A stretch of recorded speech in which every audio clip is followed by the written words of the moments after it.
Madam Speaker, thank you. I rise in the House in order to also make a request with regards to an emergency debate concerning revelations that the government has pressured social media platforms to edit or remove content that it considered embarrassing. These attempts at what can fairly be described as government censorship of the news and more generally the internet came to public attention through a response that my colleague, the member for Niagara West, put forward in an OPQ.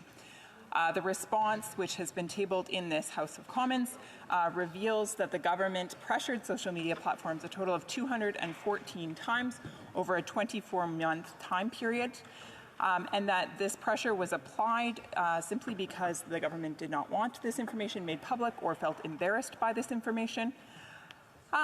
And we know that there were many times where the platforms were able to successfully push back.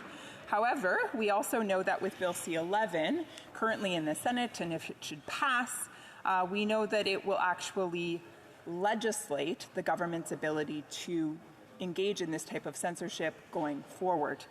Now, of course, you can imagine just how scary this is for many Canadians who count on the fact that we have a charter in this country that protects their freedom of speech and therefore freedom to access information that they wish to listen to or watch or access online.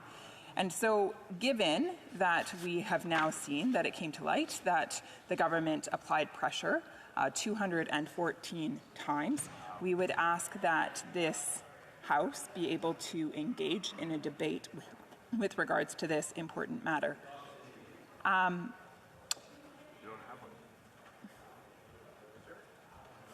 Mr. Speaker, I acknowledge that the Chair normally affords a wide latitude for contributions during the budget debate, which is the current debate, of course, taking place here today.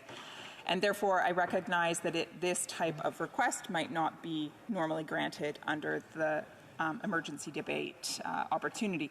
However, I do urge you to recognize that these issues touch upon one of our fundamental freedoms, the freedom of speech. And further, that news and internet censorship are decidedly not economic questions, as the budget is, and therefore could not necessarily be addressed through financial initiatives. So to suggest that they can simply be raised, that this issue can simply be raised within the context of the current debate does seem actually reckless, perhaps. And so I would respectfully allow my question to stand, which is, would we be granted an emergency debate with regards to the government's decision to apply pressure to 214 times to social media platforms across this country?